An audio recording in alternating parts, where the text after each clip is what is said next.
apart last night with a black and white. Good evening, good evening. Welcome back to Free. Yes, it's me, Lady C, on IntellectualRadio.com. I am so excited about the show that we have scheduled for this evening and for the rest of this month. We are talking to men. So I have some phenomenal men in the audience. Here with me in the audience, here with me. And there's some phenomenal men in the audience who will chime in. Hopefully you're on Facebook Live and you'll chime in or call in. I also have a call-in guest that I have invited all the way from Florida this evening. But in the studio, I have two wonderful men beside me, and my cohort in crime, Miss Melissa, has joined me once again on Break Free. So I just want to tell Melissa to say hello to everybody. Hello, everyone. Hello, everyone. We have these phenomenal men, and I just can't wait to hear them. Amen. Amen. So I have with me Mr. Ernest. Now, let me tell you about Mr. Ernest Abdullah.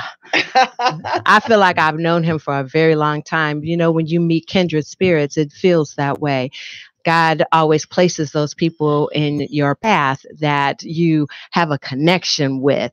And I met Ernest, and I had decided I wanted to honor men on this month, and I wanted to bring different age of men on my show. So I have a panel of different age groups for you tonight and on the third Sunday. So tonight, Mr. Ernest, born in New Orleans, Louisiana in 1940. Yes, he is a Hurricane Katrina survivor. Amen. That's because he has work to do. This is a retired school teacher, principal. He's a musician. He is an author.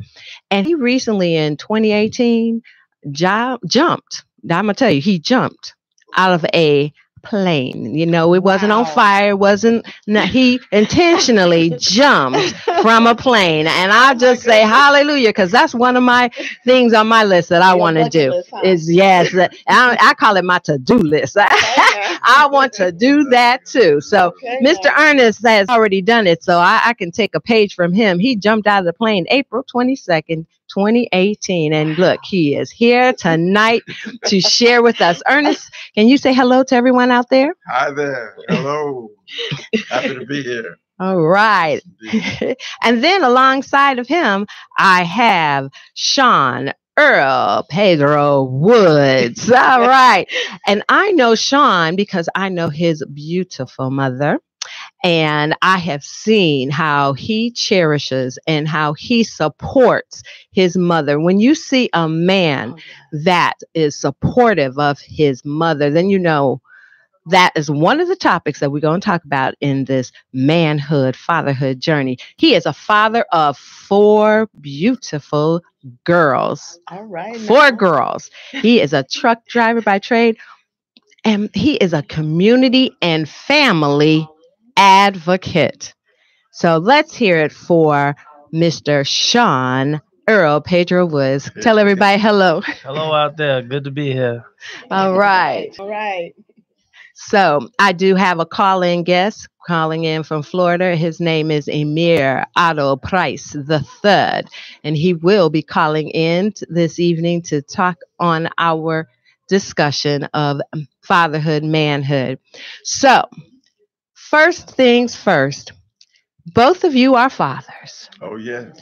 So both of you have been through a journey on fatherhood, because one thing that we talked about on the motherhood journey is that children do not come with an instruction book. They don't come with an instruction book.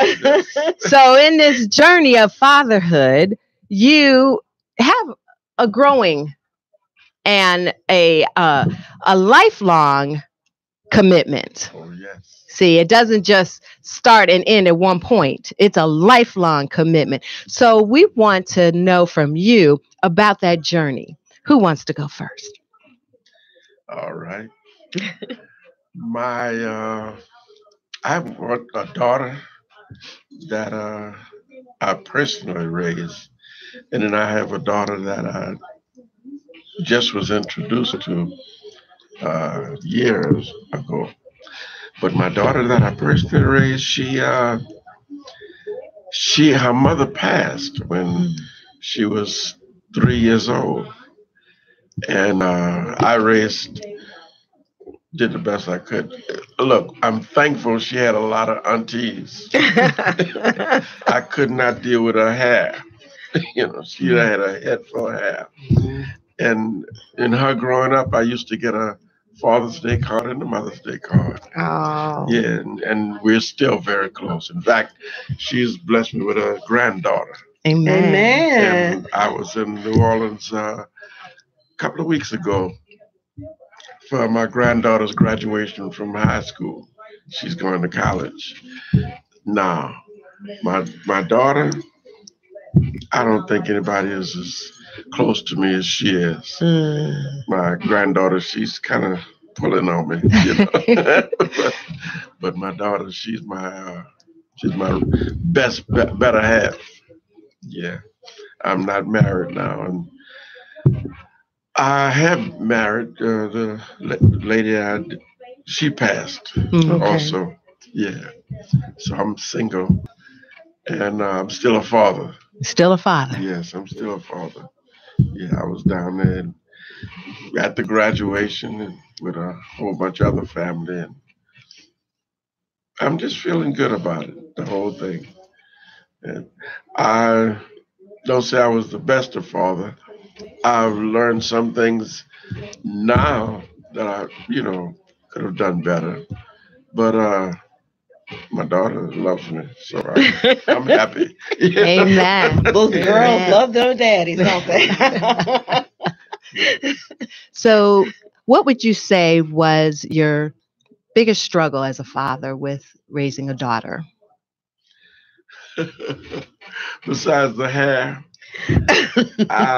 we used to go out all the time. I used to take her to restaurants, and we'd go to the movies. And now, one trip we did from New Orleans to Baton Rouge, I was in some kind of class I was in. And when I got home, I brought her to her grandmother that night. And her grandmother calls me the next day and said, your daughter just became a lady. You're talking about somebody that didn't even know what she was talking about.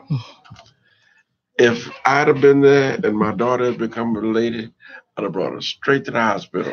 I mean, I didn't know what to do with that situation. Okay. I was glad I had help, Yeah, that's one of my biggest struggles, and she still has. Well, her mother had that kind of problem, and I'm saying problem. What was it? I don't know, but she had to have her lady parts taken out because she couldn't have any more children. Okay. Yeah. So, and my daughter, excuse me, was the same way. So that's been a struggle, and she's struggling with that right now because she still hemorrhages a lot. Yeah. But you're there to support her through it, and Daddy's strength and concern gives her the world. Yes, she thanks me all the time for a little message. I feel things, and I send her a little message, and she said that was right on time. All right. Yeah, that connection. Yeah, that connection. See, they don't have to come out of your womb for you to have that connection. No. Okay. The father has a connection with their child when they have experienced and given into them. If you have spent time and nourishing, then that connection is there. They don't have to come through the womb, but they came through, so came through your upbringing. There you go. Okay. So you know when it is time to give her that little encouraging call. Yeah, you're right. It pulls on you when anything pulls on her. Amen. Amen. So Sean, daddy of 4 girls. Now you just heard you have young girls. Tell us how old your daughters are and their names and all that fatherhood stuff that you. Oldest one is 12. She'll be 13 this year.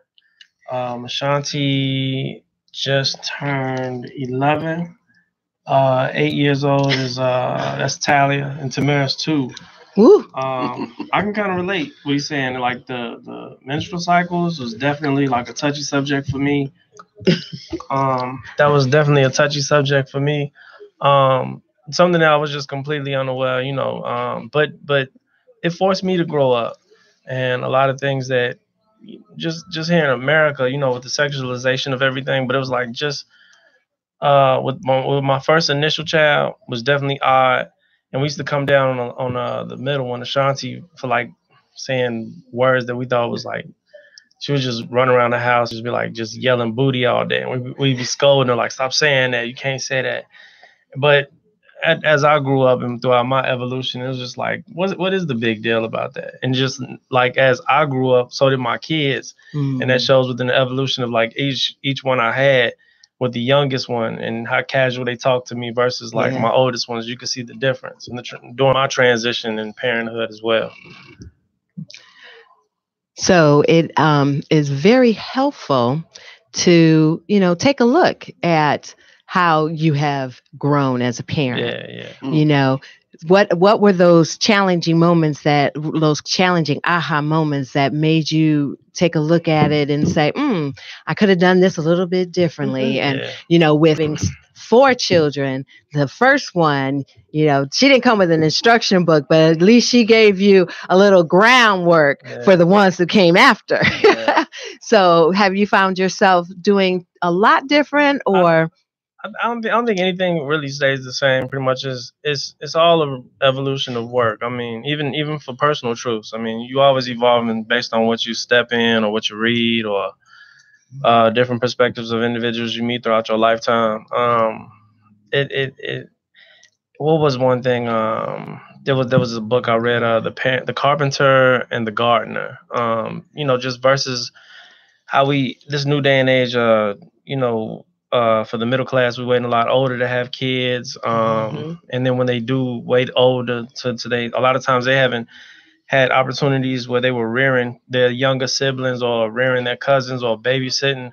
So they're reading books and they're like, well, what do I do with this? Like it's a manual, like it's a job in a sense. But a lot of times, like we were talking earlier, it does take a village, and it's a lot more hands off than we actually think. It's like, oh, does the stroller have to face forwards or backwards?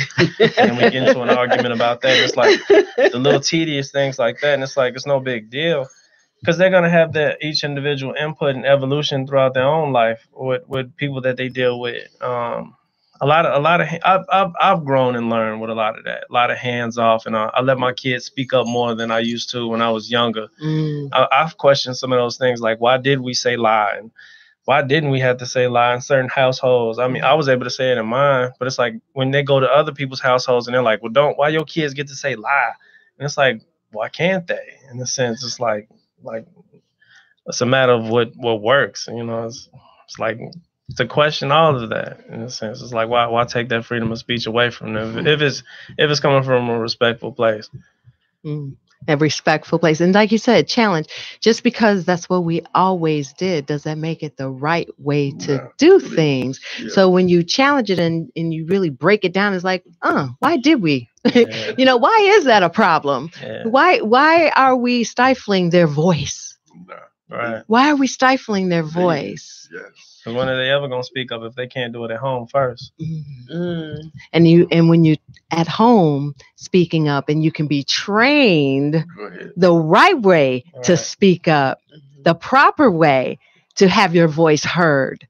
Then when you're out there on the streets, then you know how to conduct yourself. Amen. Amen. So we know that girls, they can be challenging. Very. And and with both of you having girls, that's one thing.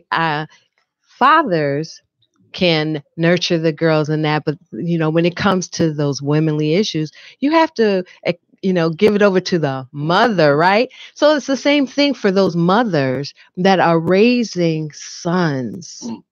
Right? Mm-hmm. A mother can only do so much because a mother can't teach a son how to be a man. Mm-hmm. Okay. So we want to know from you, what's your perspective on teaching boys, because just because you don't have boys, you are role models as community activists and family activists. You are role models to teaching boys how to become men. Yeah. And what does that look like in your perspective, in your words? Because we want to hear from the men what it is to be a man, what it is that boys need to be taught about. What is it that your girls need to be taught about a man? So whoever wants to pick up the mic. I know I just asked a lot. Process a lot. Boys.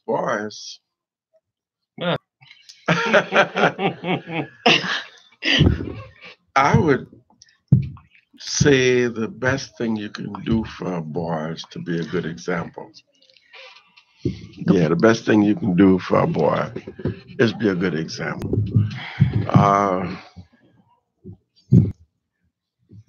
Other than that, I'm at a standstill. I haven't had a challenge with a boy yet. So, but I look, my daughter, I think the biggest challenge I had was when she ran away from home. I used to put money in a savings account for her. Every paycheck I did. She ran away from home and got her money out the bank, and she stayed about a month, I guess. But when she ran out of money, she came back home, right? But that was a challenge for me, and I didn't appreciate her like I should have, her coming back, because I wanted to scold her, really. And I didn't, but now that's another thing. She always gave me a little wall, so I'd know how far to go with her. Yeah, so, I'd say what I had to say, and then I'd have to stop, because it would really upset her if I went any further than that. So I just, and being a good example, and I think somebody told me this the other day, being the way I treated her, taking her out, exposing her to things, she was father knows best. That's not the truth. No, because the husband she has, I never would have chosen him to be with my daughter. But he's the best person in the world. I love him to death. Yeah. He's a great father, great husband, and a father does not know best. Yeah, but with the boys, I'd just be a good example. So what characteristics do you see in him that? Oh my God. It's like if I was to describe a father, I would think about our Heavenly Father. Ooh, come on now. Yeah. Yes. The birds, the bees, the animals, the flowers, the vegetation, the air, the water, was put here long before man got here. Yeah. Yeah. And you have to, great provider. Oh yeah. Yeah, right. So a great father, and he does that kind of thing. My son-in-law, he has stuff waiting on him when the child was born. There was no problem. Yeah, right. No, he's a lot better father than I was. Yeah, I love him. Yes. Welcome. We have a caller on the line. Who do we have? Caller. Peace and blessings, Sister Caller. This is Emir. Hello there. I want to do a mic check to make sure you're heard. All right. So this is our other guest evening, Mr. Emir Otto Price III, all the way from Florida. Woo. So, Emir, we've been talking about fatherhood, manhood. And Great. Emir, you are a father. Just break it down for us. Just tell us a little bit about yourself. Well, I am the father of 5, 3 of which are my flesh and blood. The other 2 were gifts from God. Amen. I was given my last gift as a challenge because her mom and dad had some social issues, and the mother came to me with a 3-month-old baby and asked me to take care of my child. Well, I said okay, and thinking it was going to be a weekend ordeal, and 13 months later, I'm still holding this baby.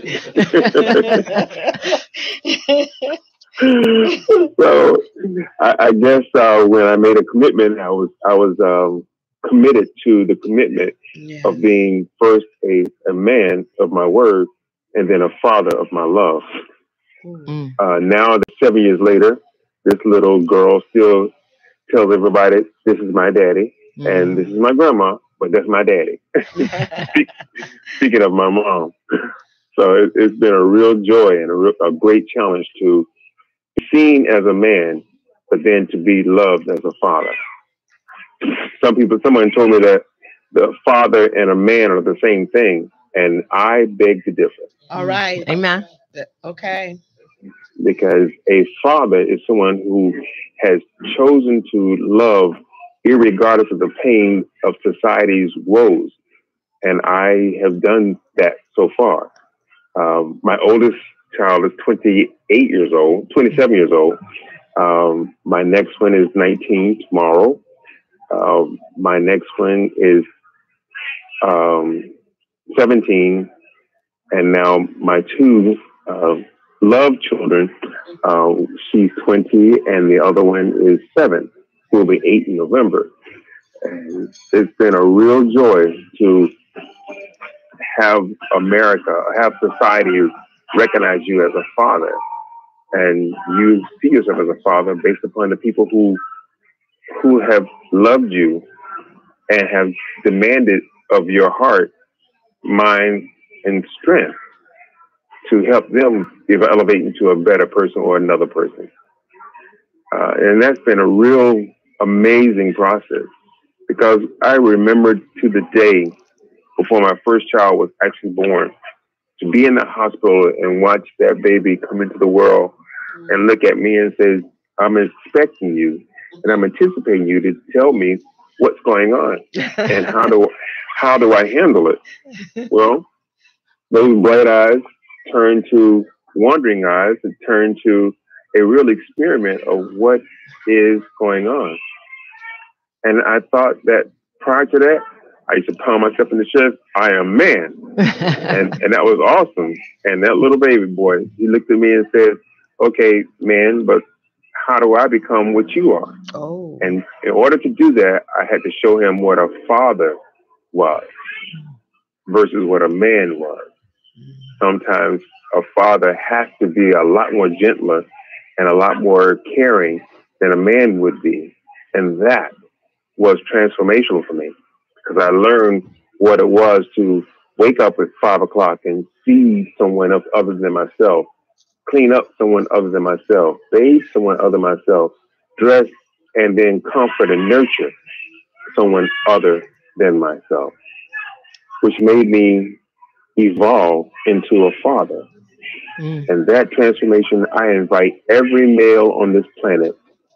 I know everyone's not designed to be one, but just to have the experience of becoming a father is my invitation to every male I've ever met. And that transformation makes us a better society. And then to realize that you can't do it by yourself is even more phenomenal. And I learned over the years that my evolution into my children's lives was something that I didn't do by myself. Even though I was responsible, I still had to go and get more information to bring to them and encourage them to seek more information. Or as there was this movie out a while back called Short Circuit. Every time you looked around, Johnny was looking for input. Well, I have 5 little Johnnies looking for input. But I love this topic because now that I'm a father 5 times over, and I've evolved a lot more than I did when I had my first one 28 years ago, it has truly been a gifted process of knowing that what I am today, my 7-year-old is getting a whole lot more introspective to me and to what God means to me. And now she's a lot more grounded in her search for God for herself than my 28-year-old was at the same age. And that has been a real joy. I'm looking forward. I'm not driving. That's just our friendly neighborhood fun part, telling us that we are here as a family. I love what she is showing me, that she's learning from me. It's been a real challenge, but however, it's truly been a real joy as well. And that was amazing. That is amazing, excuse me. I'm looking forward to tomorrow. I'm looking forward to the next tomorrow. Why? Because every time I wake up and I see that the love of God is right there at my fingertips, and then right in the other room, I have an example of who God is to me through the eyes and the joy of my little one. I tell you, I can't explain to anyone any better than that this is truly an act of God's love. And you have the assignment to love somebody else. And that's amazing as a father. Sure, I honor and respect the matriarch who helps me to become this amazing father. But once the matriarch puts that bundle of love in my arms and says, okay, go to God and make sure you two have a great conversation on how to evolve this little bundle into a walking powerhouse. That is truly a gift that most people don't look at. How do we evolve from this fun-loving moment that we had that produced this child now to grow and direct this child is a whole nother conversation. Being a director is a lot different from being an actor. Now you got to figure out how the program goes, and when they close the curtain, what do you do in intermission to go to the next act? So what do you think has been your most challenging times as a father? Exhibiting patience. Love and patience has been my greatest challenge, especially when they start to get to that stage where they want to exhibit their own will and their own power to make decisions. To have the patience and the love that says, okay, I've given you a lot to work with. Now, based upon what I gave you, here you go. Make your decisions. Or as I was told when I was leaving home for the first time, make a difference. Go mad, my son, was what I was given. Go mad. And when I got myself together to actually go out into the world and make my mark based upon what I was taught, yes, I was out there. I thought I was going mad, but everyone thought I was going to the way of the foaming mouth, not realizing that I was meticulously making a difference. I spoke with a young lady who was the choir director of a choir that I was in back in the early 80s. And she said to me, you really made a difference in our lives. To here it is almost 30 years later, and you are still being talked about by other members of that group. And I find that joyous to know that I actually set out to make a difference. So, and now, again, the answer to your question, my greatest challenge was a loving exhibit of patience. Especially if it doesn't look like what I want it to look like. Realizing that You have to go through your transformation based upon your decisions and your own love. And God gives me the patience to hold out and hold on to see your work in their lives. Wow. That's powerful. That's powerful. I thank you so much for calling in all the way from Florida to give your Palm Beach, Florida. Yes. From Palm Beach, Florida, to give us a little taste of what you think fatherhood and manhood are. Any last words for the listening audience? Well, I know it's a very difficult and a challenging drive, but when you guys really, really want to experience a piece of my paradise, travel down that 95 Coral Way or get to the airport, head south, please, by all means, come on down and let us share this paradise together. And I won't push you out and I won't turn you away, but I promise you, if you have the heart and the desire to want to be here, I will be here to receive and accept your love, because this is my home of homes. I've been in many, many places. I've been around the world, and to come back to South Florida has always been a jewel. Even though I have 2 children here, and the rest of my children, all of my children are in other places, we love it here, and we love to share here. But as a father and as a man, I want to be responsible and agile into how do I show you who I am.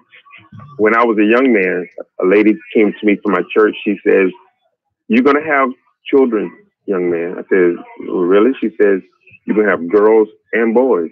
I said, "Really?" She said, "But let me tell you what the difference are. Your boys are going to tell the world who their father is. But your girl is going to tell the world what her father is." Wow. So, son, make sure that you give them something to talk about on both sides.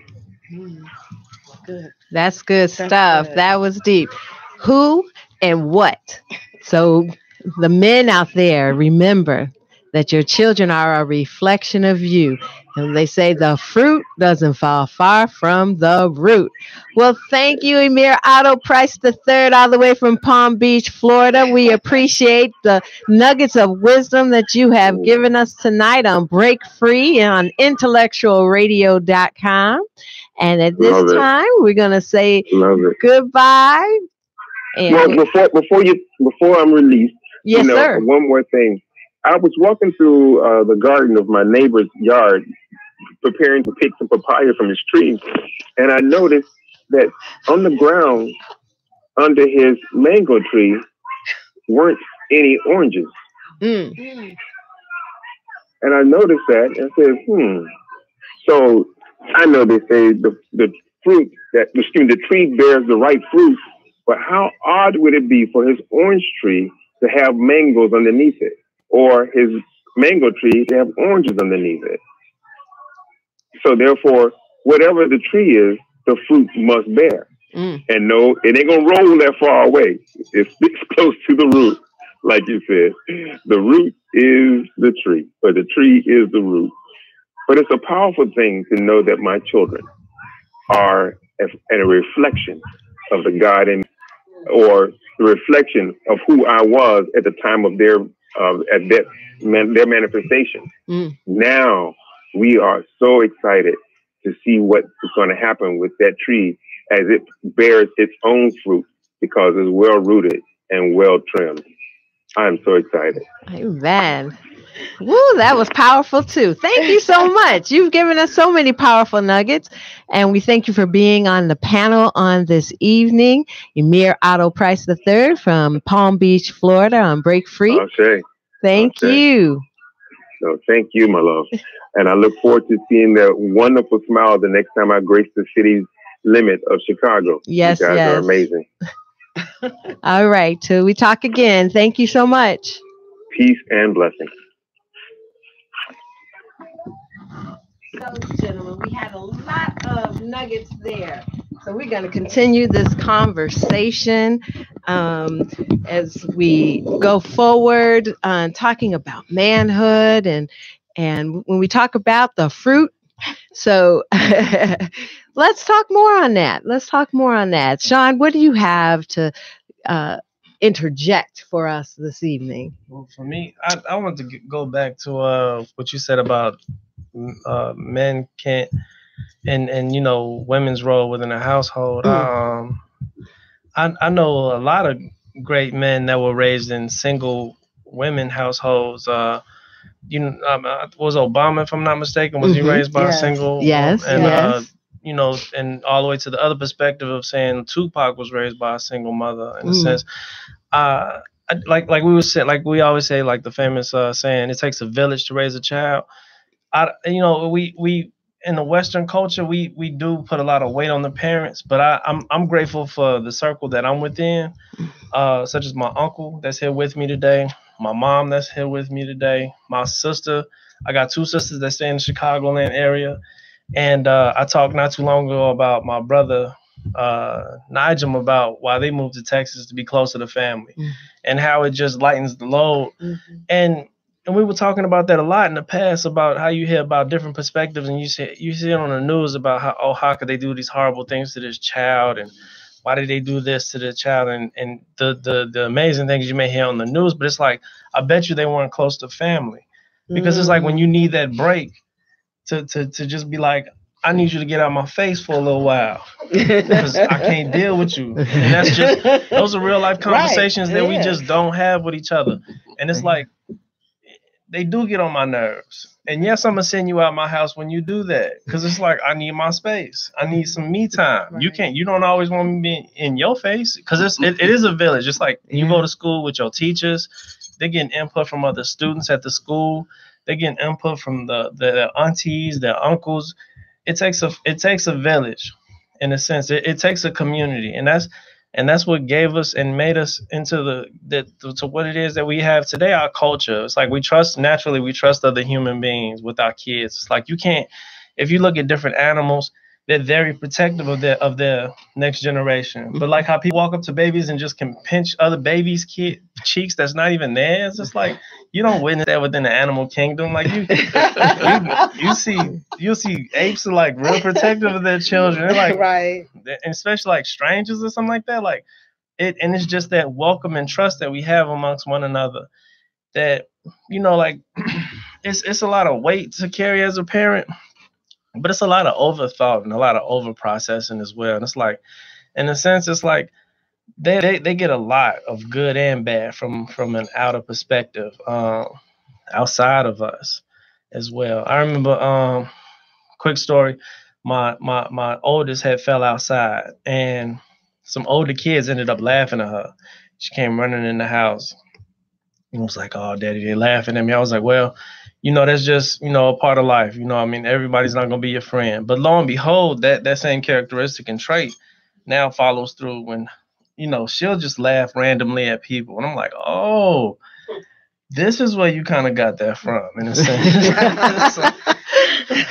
So it's like, now I'm nipping that in the bud, because it's like, it's like, if you don't check it outside, and then it comes in. So it's amazing to see like how the village's input outside of my house and how it affects us all, in a sense. It's like much more greater than just creating an environment, an enriching environment, because same thing with babies. They know who they can throw tantrums with, and they obey strangers when strangers tell them sit down in the cart. But when the mom or dad tells them sit down in the cart, they're just like, whatever.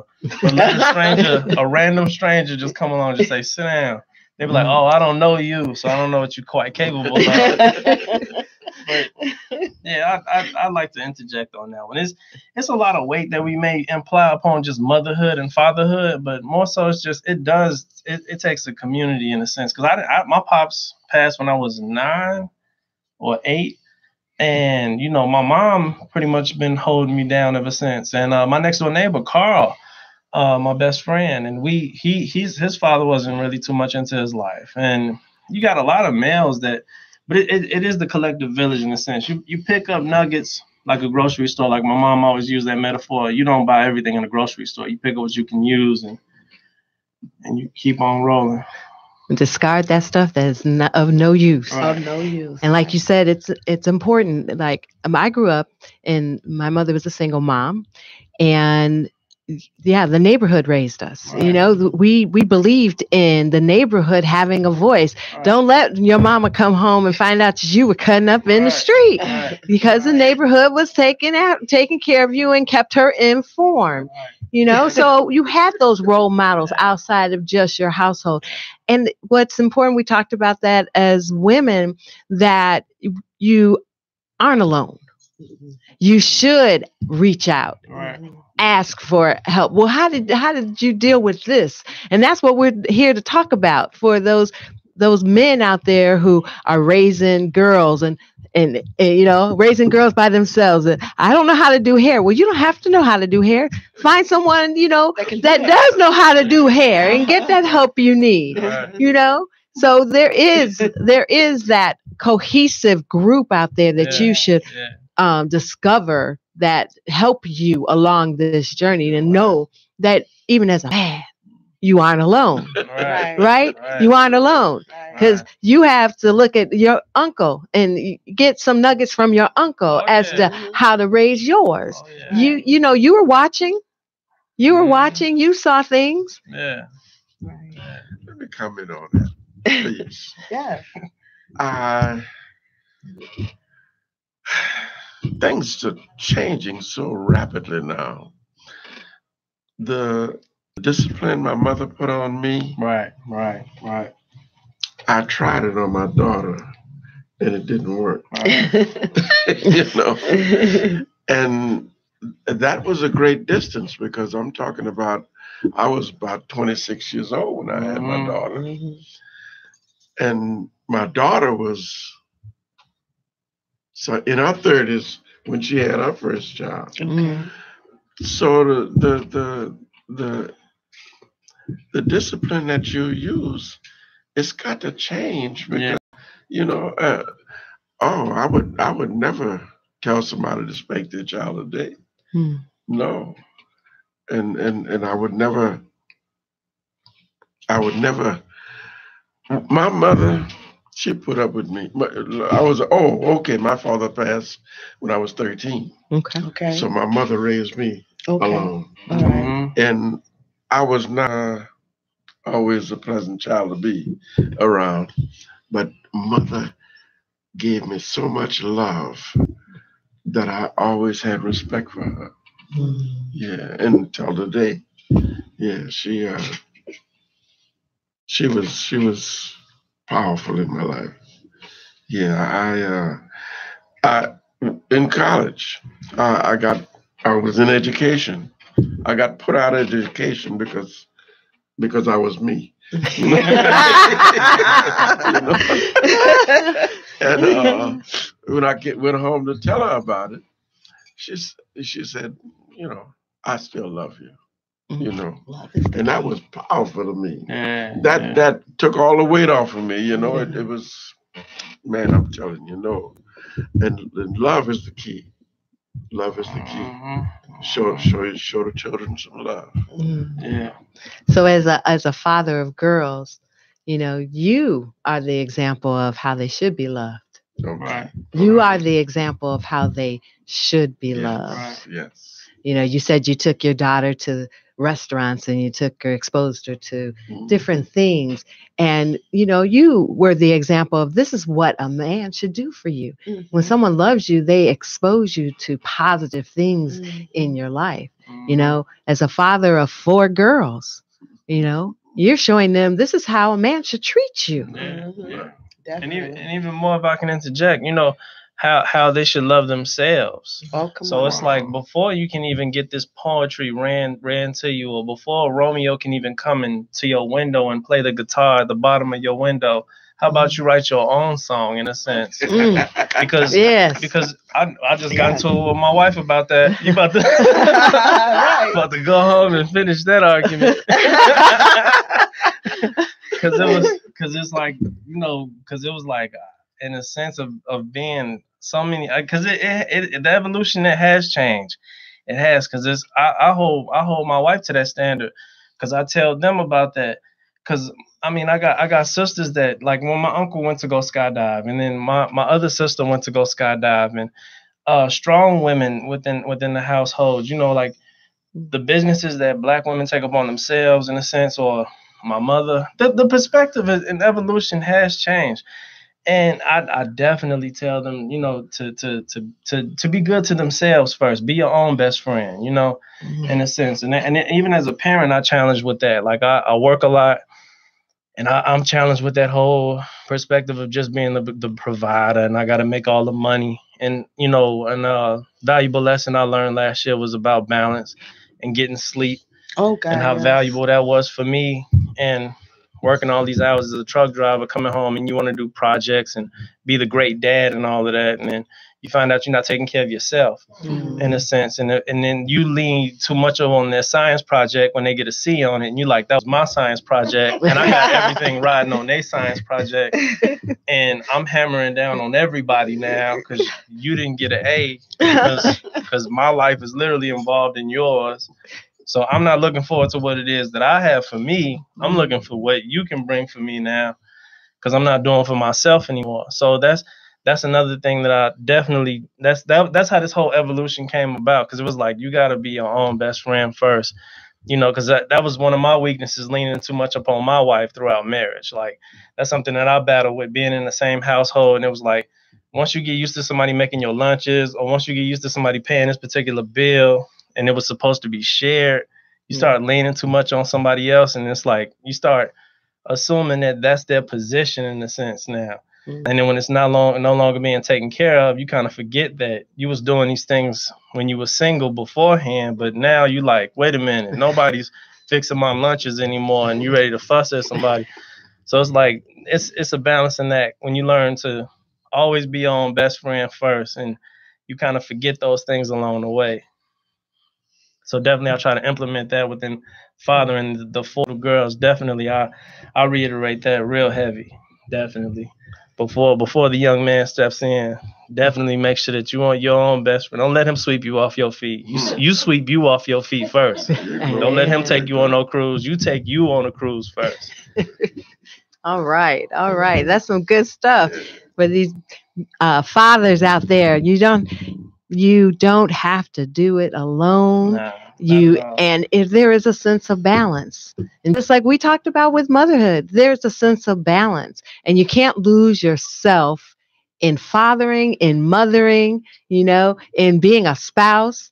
You have to be whole first. You have to take care of yourself first, because if you come with a half vessel or an empty vessel, you are no good. No good. You are no good. Yes. So in this journey of fatherhood and manhood, it is important for our brothers. We're telling you, take care of yourselves. Yeah. Take care of yourselves. It's important. Find that balance. That's important. And find those who you can lean on, That's right. who you can talk to, who will shoot it straight to you. Yeah. Definitely. We need someone who'll be honest with us in this journey of fatherhood and manhood. Because what I want to tell you men out there, we need you. Yes. We need you. We need you in your rightful place as the head of households. Yes. To be the kings that God has created you to be. Right. The warriors that God has created you to be. And we here on Break Free just want to tell you we love you. Yeah. And we support you. Yeah. And we are going to continue to love up on the men this month. It has been an awesome time talking about fatherhood. And is there any other little pieces of advice? Have you ever gotten some good advice that you would like to share? Or have you ever gotten some bad fathering advice that you would say, oh, don't ever try that? Anyone have any all I can think of is reinforcing what's been said. Yeah. The greatest love of all is the love for self. And there's nothing more powerful than that. If we here we go. If we recognize the God in us, Take your time. if we recognize the God in us, we are the creators of the world around us. and we create this world not through doubt or hate or anger or disappointment or lack, but we create this world through love and peace and clarity and happiness and fun. This world of abundance. Yeah. The greatest love of all is the love for self. Yeah. Then you have something to give. And you have something to give. When you have the greatest gift of love for self, you have something to give. That is some good stuff. Well, we're going to wrap it up here on Break Free with Lady C on IntellectualRadio.com. This has been a very insightful evening. And if no one else has any other nuggets they want to share, then we are going to call it a wrap. We thank you all for joining us on this evening. We look forward to being on again on the third Sunday of this month, which is Father's Day. So to all of our fathers out there, we're just sending you love. To all of our men out there who are growing in their manhood, grow first in yourself. That's what I heard tonight. Love yourself. And when you grow and fill yourself with that love that you need, everything else is going to fall right into place. It's all a balancing act. So remember, you are a gift from God, and what you do with your life is a gift back to God. Thank you for joining me on Break Free on IntellectualRadio.com. Overheard somebody saying they saw you crying about last night with a black and white.